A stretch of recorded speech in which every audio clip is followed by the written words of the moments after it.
Imagine being a mature dental student who has to go to study in Ukraine, and then you realize that actually the course you're on actually was potentially a fake course, and then you had to go to Egypt. And then for one reason or another, which we'll reveal on this podcast, you end up then transferring to Slovakia. And it's now been something like 7 years, but you're only still in your third year. Sounds crazy, I know, but trust me, this guy, Nav Bhatti, his desire and his hunger to get into dentistry is amazing. It's really admirable. And I think he's got a really funny story, if he doesn't mind me saying this. It's funny because he's the type of guy who's very happy-go-lucky. He's very straight-talking, he's humble, and it's someone who you can look back and laugh about it, but he's been through a real tough time with all these countries, and I have so much respect once again for his desire and his hunger. And so now he's in a good place in Slovakia, but it makes for a fantastic episode. I think you guys are in for a real treat, something a little bit different. This is the kind of episode that you listen to once you've had a really hard day at work, and maybe you're not ready for immediate dentin sealing and deep margin elevation and air particle abrasion. You actually just want to just listen to a protrusive podcast that's a bit more light, and you're just curious. You're curious as to what leads a dental student from country to country to country in the pursuit of their dental degree. So I hope you enjoy this interview with Nav Bhatti, and I'll catch you in the outro. Nav Bhatti, aka The-Stu-dent, the most international dental student ever, which there must be a record, and you must have broken every single record. So where this stems from, let's dive right into it, okay? What is your story, man? How do you even begin to tell your treacherous journey through dentistry? And God bless you, a couple of years away from qualifying. But how have you come? You're in Slovakia. You've been in Egypt. You've been in Ukraine. God bless Ukraine. What's happening, man? I tell you what, it's been a crazy story. I'm 37, so it goes to show that there's a lot that's happened beforehand. That's kind of given its hand as to why dentistry and the journey in itself. But if I was to quickly sum it up for you, I was doing a completely different life before this. So I was a national account manager. I'd qualified from Brunel University in West London. I was doing economics and business finance. I came out there. I worked for Heinz, for example. Worked for Unilever. I account managed grocery stores as big as Morrison's on lines such as Domestos and Sif, which everyone has in their household. Dentistry was never, no one would ever piece that together. But I actually have a brother-in-law of mine who's a big fan of the Protrusive Dental podcast as well. So shout out to Dr. Nasser as well. He would always turn up in the nicest cars. And as a youngster, when I used to see that, I was like, hey, do you know what? I want a piece of that action. So dentistry was kind of always there. And I'd always taken an interest in sort of with the Asian background of be a doctor or a dentist as you grow up, missing the mark in my A-levels. After going through account management for a few years, I kind of realized I was contracting quite a lot. So I was in for 6 months, out for 3 months, in for 6 months, out for 3 months. And it became a bit stagnant. And when you were out for 3 months, there was no income? Is that how it worked? Essentially, yeah. I mean, the 6 months that were paying on contracted work was decent, don't get me wrong. But it was never enough to make you feel as though you were comfortable. You didn't have anything linked to a pension. Long term, it does kind of weigh you thin a bit. And then it was my mum, my saving grace, who turned around and said, look, why don't you look into pursuing medicine or dentistry, because you wanted to do it when you were younger anyway. So I did what anybody else does in the world and jumped online, looked at anywhere that would take somebody like myself to study dentistry. And I found, unfortunately, an agency, which many other people would probably say the same thing, that essentially sold us a dream and said, come along to Ukraine, of all places. The fees aren't too bad, very affordable, and do it in 5 years. Not only that, but if you have a certain degree, we can even skip a couple of years, put you into like the second or third year. Now this agency, was it targeting British nationals who wanted dentistry? What was their angle? Pretty much. I mean, the company itself is registered in the UK itself, so their key demographic are the guys that didn't quite make it into medicine and dentistry. And obviously, as you know now, with the UCAT and the competition, the limited places in medicine and dentistry, UK students are dying to get into medicine and dentistry. So they are very desperate to do that.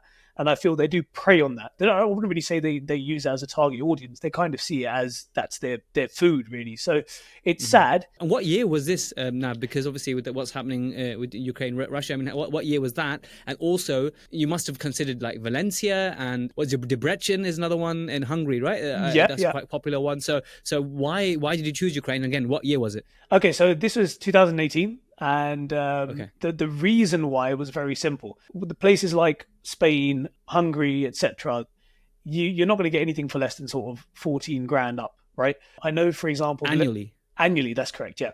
So Okay. tuition fees are higher than they are in the UK. And then obviously, if you don't have a student loan paying for that, you really do have to depend on either your own savings or maybe the bank of mum and dad, which unfortunately I don't have access to at such great lengths. So they were happy to help me, but the only thing that was accommodating of that was Ukraine. And that's the reason why I and so many other people ended up in Ukraine, because their fees were around, I think, 3 grand a year. So Mm. really and truly, it should have been alarm bells for me at that point. It's a 5-year course. You can skip a couple of years if you want. It's only 3 grand a year. I should have started thinking, yeah, something dodgy going on. But I think when you're How like, does the company get money from this? So, as an introducer, that company who connected you to this pathway into Ukraine, I'm just fascinated. What's their business model? How do they get money from this? do you know what? I'll be honest with you. I think from what I've kind of uncovered, I don't want to say too much and then put too many people under the bus here, but I'm pretty sure they're in cahoots with the university because it's a private uni. So Mm. probably is a case of they've just set the uni up themselves, signed a couple of things off with some people on the inside with the government, and essentially being able to run an educational institute that quote unquote teaches dentistry and medicine. So I think the bulk of that tuition fee goes to the agency, and then a bit of it goes off to paying the staff. Listen, I'm just spitballing here, but I feel Sure. as though that's probably how it is, the way it was run. So that's how it went. Okay, so how did it go in Ukraine from 2018 to what year? Like, what was 20, that like? yeah, 2020. So it was a bit of a weird one. I mean, I kind of went in there knowing what dentistry kind of should be. Again, lucky to have exposure with my brother-in-law. So when I went in there, I realized that we were studying very weird subjects, sometimes in university, which was a high school essentially that was shared with high schoolers, where we just took some of the private classrooms. Then also I'd ask questions like, when are we going to start working on phantom heads? When are we going to the simulator rooms, etc.?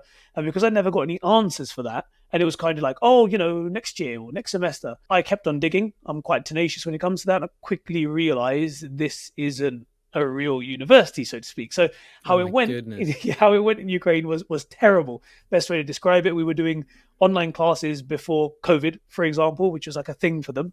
And then when COVID hit, everybody just went home, and it was just a shambles. Really, I kind of stayed there in. Weren't there any students that were in your senior years, like you were in your first year of that dental school, quote unquote? Wasn't there any fourth years, fifth years to see the clinic? Weren't there any clinics? This is the thing. I genuinely feel, and again, not like going to name anyone here. I genuinely feel You haven't named any companies, so you're yeah. cool. I mean, I can name the companies. I don't mind doing that, but the people per se in the fifth year, I feel as though one, the cohort wasn't very big. I think our cohort was probably the biggest one, so we kind of entered in that year. The guys beforehand, I feel as though were almost sworn to secrecy about the whole thing. It was kind of like, if we stay quiet, we'll end up getting a degree, and then we can just leave with it, and then either take the ORE or start with the PLAB with medicine. And here's the kicker: if you now Google through the GMC's website, so the General Medical Council. And if you look at this university, which was Dnipro Medical Institute, it's now actually officially blacklisted. So that's how bad that uni is. So Ah, these people, I feel as though they got out at the right time and they stayed quiet because they didn't want to bring too much to it. But that's how bad it was. So nobody in the fifth year was going to tell us that this is dodgy, something wrong is going on here, because it's self-preservation. because they were so really. close to getting their degree and just finding some sort of work for themselves. But wow, how scary is this Super. for the world of medicine, dentistry, and patient care, and all the ethical things that we think of? Exactly. It's really shouldn't be sold in the way that they were selling it.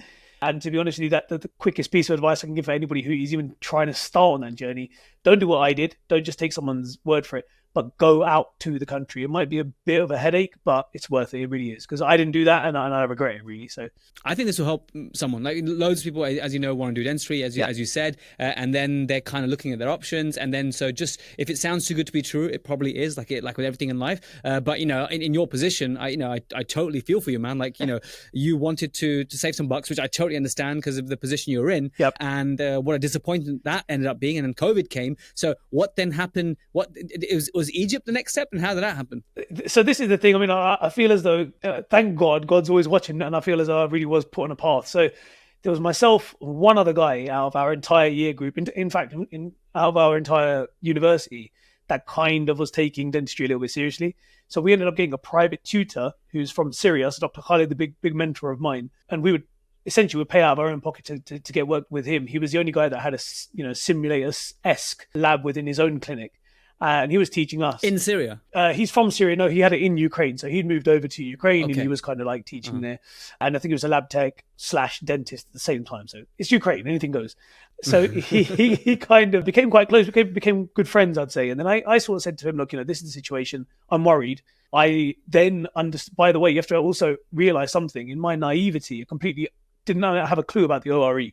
So all I saw it was just, okay, dentistry, finish, and become a dentist. That was it.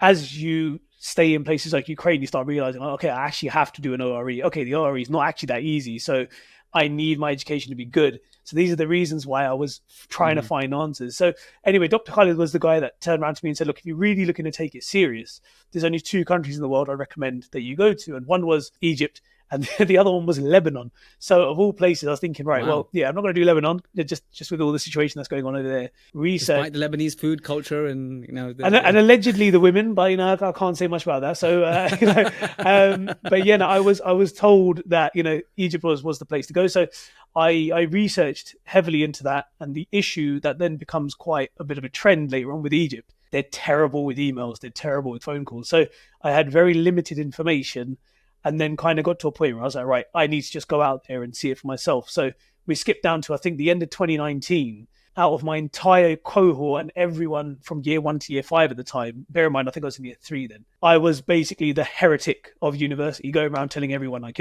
we got to leave and we got to find somewhere else. I had the agents threatening me, we'll give you your money back, leave, we'll give you a transcript, but get out of it. We don't want you here, because basically you're bad for business. There were only 2 other people that turned around and said, we're going to join your journey, your crazy journey. And they actually ended up coming with me to Egypt to check it all out. Looked great. You were like some sort of messiah. Like you were the enlightened one, right? And they're like, this guy's onto something. And all these naysayers are there like, well, who is this crazy guy? And you were right. Yeah. And you know what the thing is? I'm quite an arrogant individual. So even now I kind of low key sit there and go, told you so. Like, I'm not sitting there like, yeah, I hope the best for the Tones. I actually am, like, because we went through so much. I have to tell you, Jazz, it wasn't fun. It wasn't easy. There was a lot of traveling. There was a lot of expenses. When I went out there and found the uni was great, when we came back, it was a nightmare getting our documents, getting them signed, notarized, etc. Like, it was almost impossible. We eventually got to Egypt. I had to take 2 cats over with me as well. I had all my suitcases. The journey in itself was crazy. We didn't know about the COVID travel situation, so we ended up having to sleep at the airport. Was COVID a legit thing yet? Like, yeah, it wasn't. There was no lockdowns in that, right? At this point, it was the end of 2020, right? So COVID had really taken its toll. But because I'd not traveled yet, I didn't know what to expect. I was basically just stuck in Ukraine. So I hadn't gone home for 2.5 years, bear in mind, right? Whoa. So all throughout lockdown, you were in Ukraine? Yeah. And prior to this, everything was locked down. You weren't even learning because uni was shut? Pretty much. I mean, they had online classes, I said, but it was a joke. And just a little kicker as well for you. My parents sent me to Ukraine, right, with this secret. It was kind of like a, look, mate, you're, in your 30s, if you balls this up, we can't, take the flak for it. So go there for a couple of years and make sure you're good enough to become a dentist. Then we'll tell the family.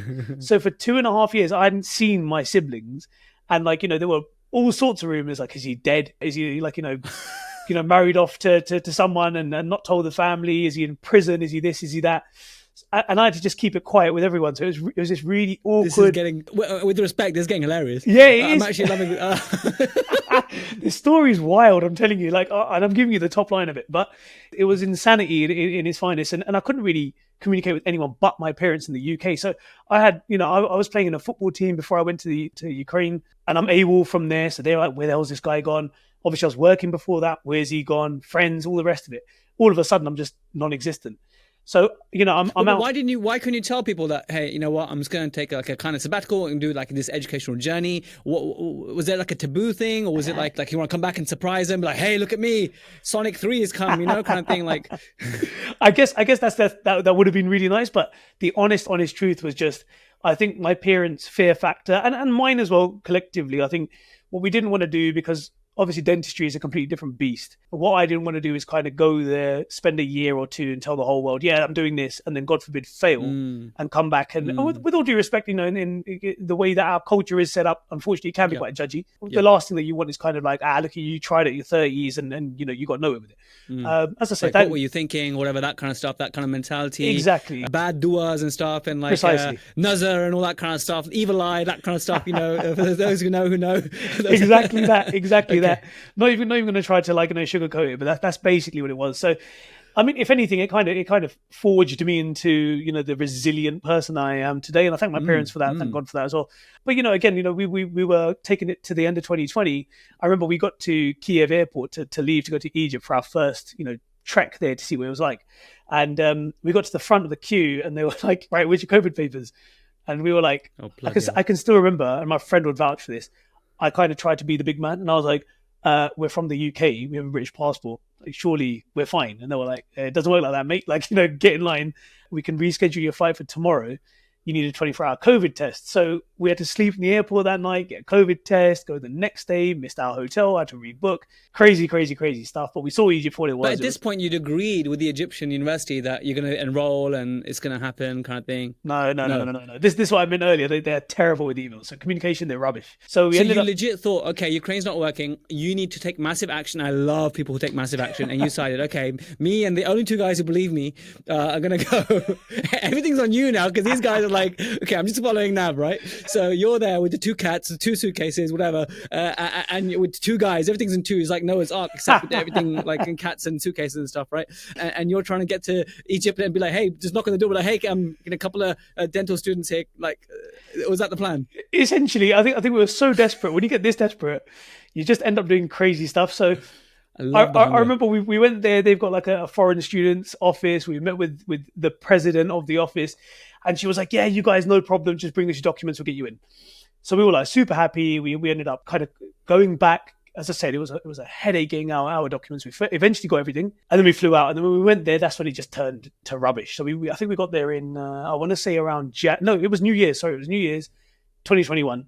We landed, and like a week later, we were at the office, and unfortunately, there was a new person who was the president of the office. So our luck just started going the other way. And they were like, no, we can't get you in. And this problem and this problem. And eventually it was, I want to say March or April that they took us in. And they said, unfortunately, you're going to have to sit one of the first year subjects again. And then from September, you'll be in the second year. So you've got to bear in mind, we're essentially third year students going back into first year and doing it all over. So that's kind of the Egypt leg of things. And there's a lot more, but I'm not going to go into it. But we started doing that in Egypt. And in all fairness to Egypt, I think it was out of the three, because obviously I'm here in Slovakia, it was probably the best in terms of education and their hands-on approach and working with patients and exposure. But in terms of having their stuff together and making it easy for students, I would say for any international student, unless you know Arabic, stay clear of it. And unless you're comfortable with the culture, stay clear of it as well. But we were out there for a couple of years. We ended up in the third year there as well. And then you actually went through, I mean, this is wow. So yeah, you do 3 years in Ukraine, you figure it out, and then you go to Egypt on the whim, just hoping, and then you do first year again, and then you do second year, and then you enter third year in Egypt. Yes. And the reason behind this, it was a bit, Brexit was going on around that time before we went from Ukraine to Egypt. And there was a lot of whispers in the wind that they're going to get rid of the EU recognition of degrees. So people would have to do the ORE regardless where they went.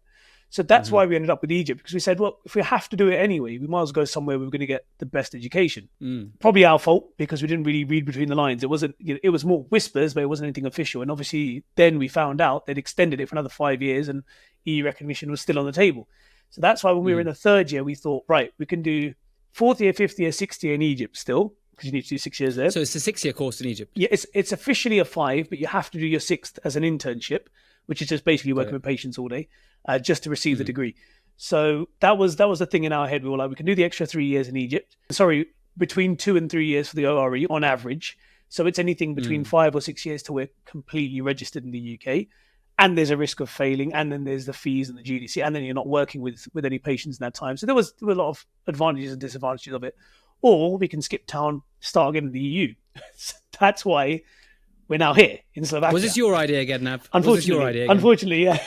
So they probably hate me for this, all right? Because those But these two guys followed you, yeah? yeah. Again. I think the group's growing, to be honest with you. So people are like slowly coming along. But I think now we've kind of figured it out. We're here now, and unfortunately, although we should have been going into the 4th year, we started again in the 3rd year. So I feel like we're like the kings of the 3rd year. So we're in the 3rd year now. So then you went to Slovakia, but this time you were allowed to enter the 3rd year. Yes. Okay. So, and that was at a push. Right, there's a good part of this. Okay, fine. Yeah. So I mean, it would have been nice to go into the 4th year, but it is what it is. I mean, we're in the 3rd year now, and that kind of brings us to where we are. And currently sitting in Košice, so Slovakia's 2nd city, and we're into our 2nd semester of 3rd year, and yeah, we're still alive. So that's the journey. Well, shout out to Slovakia. Slovakia is the 9th biggest cohort of Protrusive. Would you believe it? Really? At one stage, it's probably slipped down to like 12th or something, but like it's up there. Like you wouldn't think like Slovakia, I would have put it at 20 something, 30 something, but these are Slovakians keep coming back to Protrusive, which is awesome. So great to have you on. Yeah, I'm going to try to get more of those guys from my uni onto the channel as well. So for sure, man, we need that family to grow. So yeah, Slovakia. Well, thanks for coming on the show, Johnny. But there's still so much I want to know. So we know about why Dentistry. We know about a little bit about your journey so far, how you ended up from Ukraine to Egypt to Slovakia, and Slovakia is a 5-year course. 6 years here. It's a dental medicine course, so it's an MDDR, I believe, is the title of the degree itself. So you basically got 3.5 years left. Essentially, yeah. So it's painful. Okay. It's painful. It's okay. You live once, right? You live once, and you are doing something, and the desire and the hunger you have. It's all about that, and I can see that fire in your belly when you came to visit me at the practice. Man, more power to you. How many people just live their life just doing the same old thing every day and not feeling like they're living life on their terms? You, my friend, are living life on your terms. Now, whether you're right or wrong or whatever, it doesn't matter. You're living it by your terms, and you're not going to have regrets, because whatever you do, you're just going to give it a shot. So I highly admire and I respect that. So don't feel as though, oh no, I know you don't, but I know you're just saying it to everyone. But some people thinking, oh my God, what a crazy journey is that. It's not for me. But people have to appreciate that. Dentists have to appreciate that. If you manage to get in first time and you're in a nice European dental school, fine, good for us, right? And American dental school, but sometimes you have to take an alternative path, and that's what you're doing. And so, massive respect to you. Humbled. What are the fees like in Slovakia? That's the Okay. thing I just wanted to cover. So when we started, they were at 11,500 euros per year. So you can pay that in 2 installments. First, I think it's 11,000 actually, 11 or 11,000. So that's for dentistry. For medicine, I think it's 10 or 9.5. Roughly. But this year, because of the influx of international students, they've actually increased the price. So from this September onwards, it's going up to 13,000 euros per year for dentistry, and I believe 12,000 euros per year for medicine. So I would say it's just in the fringe of accessible now for UK-based students, because it's close enough to tuition fees in the UK. But I feel as though the uni is getting aware of the amount of students that are coming over. And I think this is going to be a common theme around the EU now, where so many people are traveling out of the UK into the EU to study because of the lack of seats. It's just one of those things that people are just going to cotton onto it and realize they can just bump the prices up and up and up. And I feel as though people probably need to get into it ASAP rather than delay it.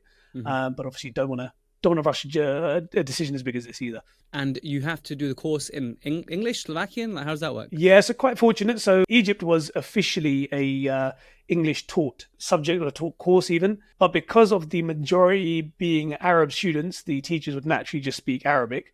Whereas here in Slovakia, there is a year group for Slovak students and a year group for English speaking. So this is completely dedicated to English speaking students. So it's quite fortunate in that sense. So anybody who is looking to come over and is worried a bit about the language, nothing to worry about there. However, you do need to learn Slovak as a language over the course of 2 years.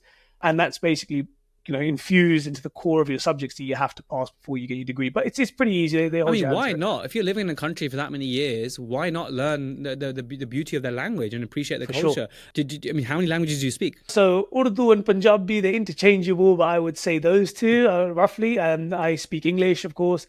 I was getting better at Arabic. My Egyptian friends are probably watching this would probably say no, I wasn't, but for sure I was picking things up. I'd played football out there as well, so I got in with the locals, which was quite helpful.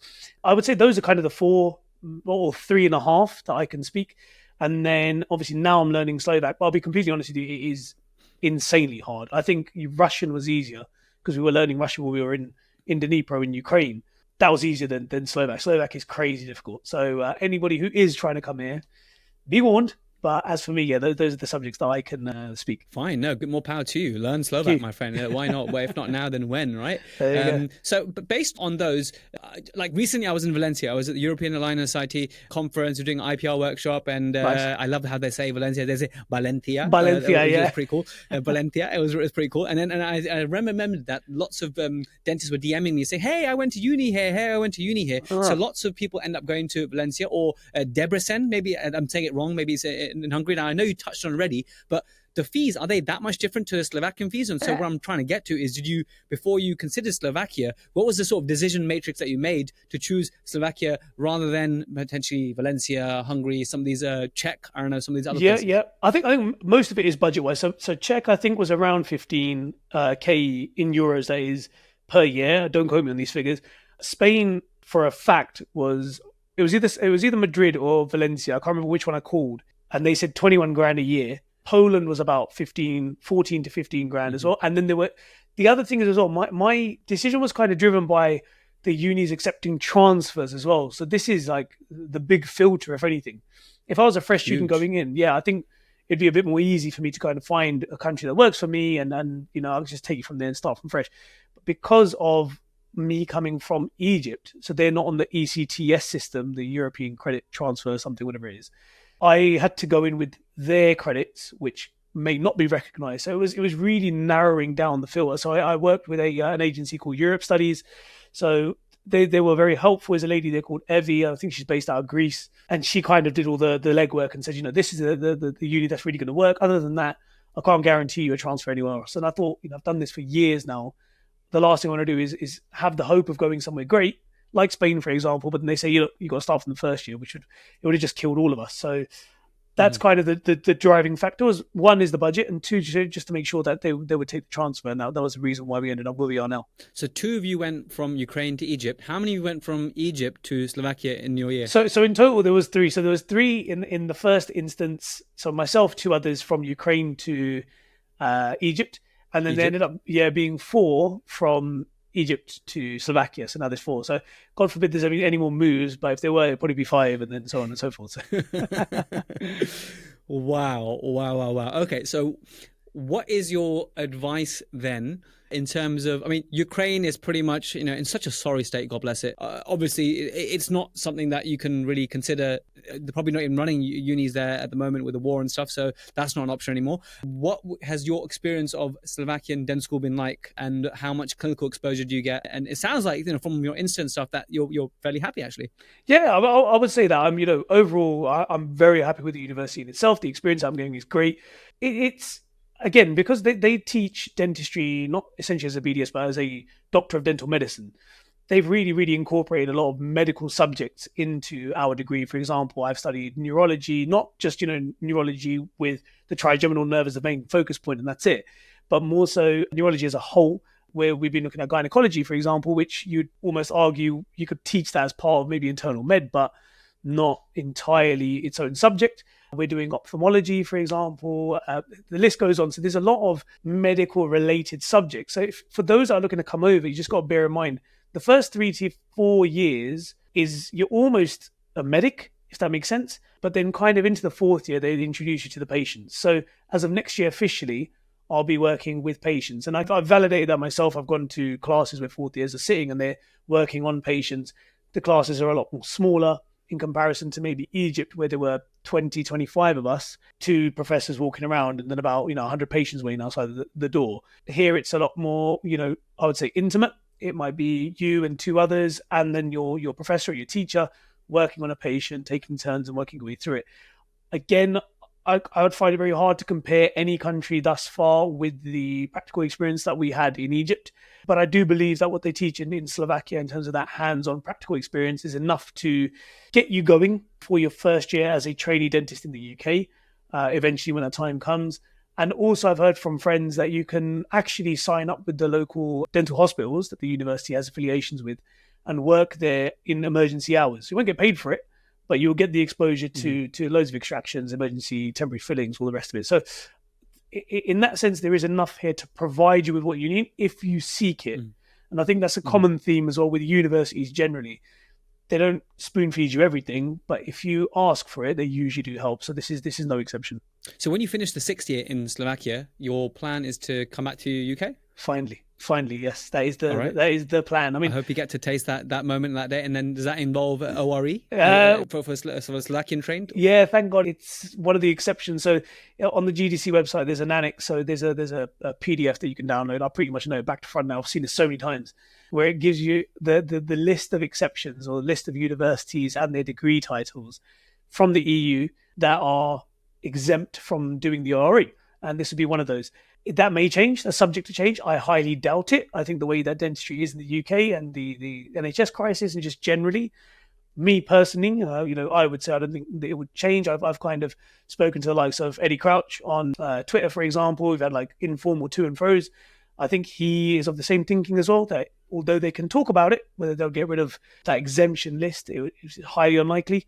So yeah, fortunately for us, we'd be able to come back and skip the ORE and just get straight into, what is now the PLVE, I believe the name of it, which is our vocational training equivalent. We'll hopefully have between 6 and 12 months, and then from there shoot up and be the next occlusal hype man out there in the world. So let's see how it goes. Why not? So last couple of questions, actually. It's obviously expensive, everything you're doing, and you have some savings, etc. Maybe you burn through them, maybe you're not. Let's not get into that. But are you working part-time to fund your dentistry course? Okay, so I had a part-time job, which was sort of online calls, like surveys. So I could do that from where I am on the laptop. It was very mundane and it was very time-consuming. And I found that I kind of spoke to my parents about it. And they said, look, just live like a hermit, stay at home and basically eat at home, which is good. You learn, how to cook. You learn to be a bit more savvy with your money as well. And they said, look, we'll fund you a little bit extra per week to get you by. I'll be honest with my budget, it's about 50 quid a week. So, you can live off of that. This is not including rent. Then I can tell you sort of the rent that I'm paying at the moment is about sort of 350 quid, 350 euros roughly per month, taking the bills into account and stuff. So anybody who's looking to do this kind of journey, that's the kind of budget you need. And you can live off quite comfortably about £50 a week if you know how to cook. Can you do part-time work? Yes. Could you do it locally if you know the language?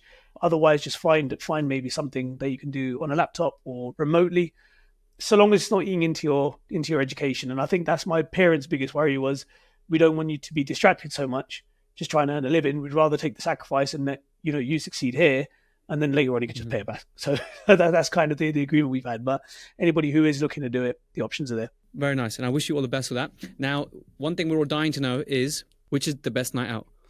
Slovakia, Egypt, or Ukraine? Here's the thing, right? So I'm not like an outdoors kind of guy. You can ask anyone that knows me. The most exciting thing that I would do is I maybe hit a burger joint or like a pizza restaurant or something along those lines. So I hate being out too late. I'm basically an old man. Even when I was young, I used to hate it as well. But from what I'm hearing, Egypt, for example, is because it's culturally different.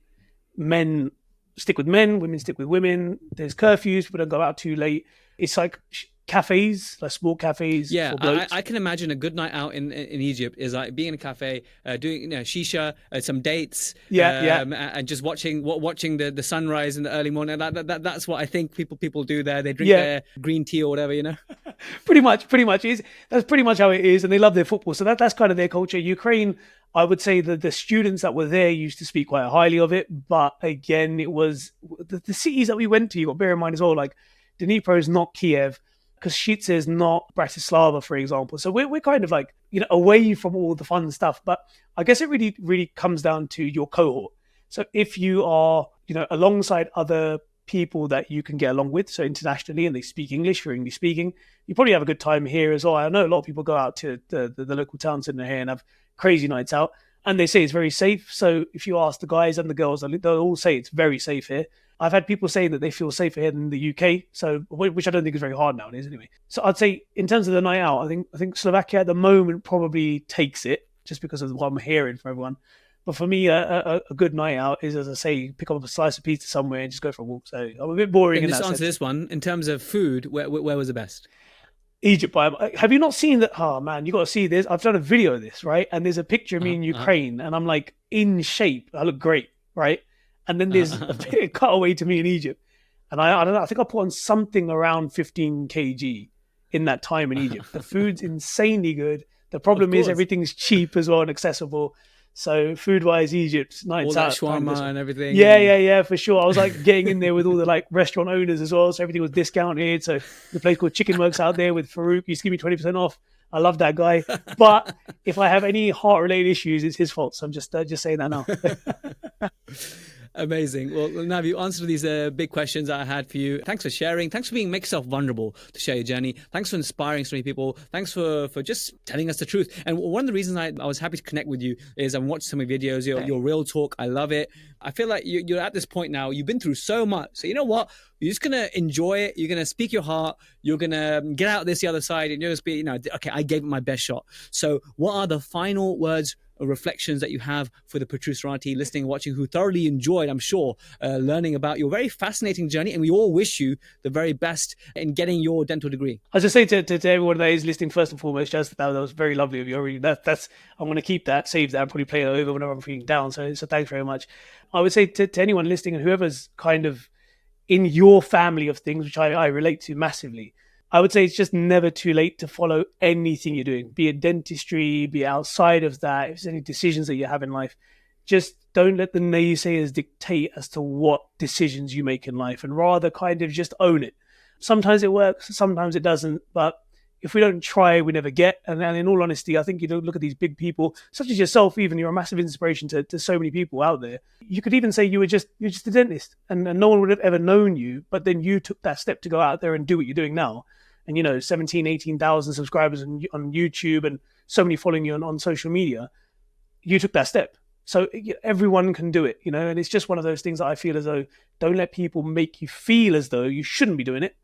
Go out there, prove them wrong, and above all else, just have fun doing it. So fingers crossed to everybody out there. My prayers are with you as well, and let's all achieve our dreams together. And I hope the Protrusive can do that as a group. So that's my final message. Amazing. You've inspired a generation, my friend. Thank you so much. Humbled. Thank you for having me on, my friend. Well, there we have it, guys. I'm not sure how many of you will make it to this part, the ending, but I'll tell you something funny. I love this guy so much, I offered him a job in Protrusive because I'm always looking to support dental students. I want dental students to learn from Protrusive so they get to write the premium note stuff, but I pay them very well. And it's really a win-win to find a dedicated dental student and also to enhance the podcast experience as well. So after I hit the stop recording button, I said, Nav, do you want to work for Protrusive maybe for 1 or 2 years, see how you find it? I think it'd be great for you in terms of helping you out in terms of his situation. So let's see how this goes. This is early days. Maybe I shouldn't even be revealing this on the podcast, but I'm happy to be straight with you guys that maybe Nav is going to be helping us out to actually enhance or to maintain the premium notes that we're used to and the CPD quizzes and helping out to make sure that Protrusive remains at the forefront of your dental journey. As always, I want to thank the team, Erica for being the producer, and the quality control from Marie, Chriselle, Gian, Emma, and maybe even Nav. Who knows? Thank you once again for joining. And don't forget, if you're not already on Protrusive Guidance, remember, it's our free community. It's the Protrusive tribe. It's the Protruserati. It's the home of the nicest and geekiest dentists in the world. So head over to protrusive.app,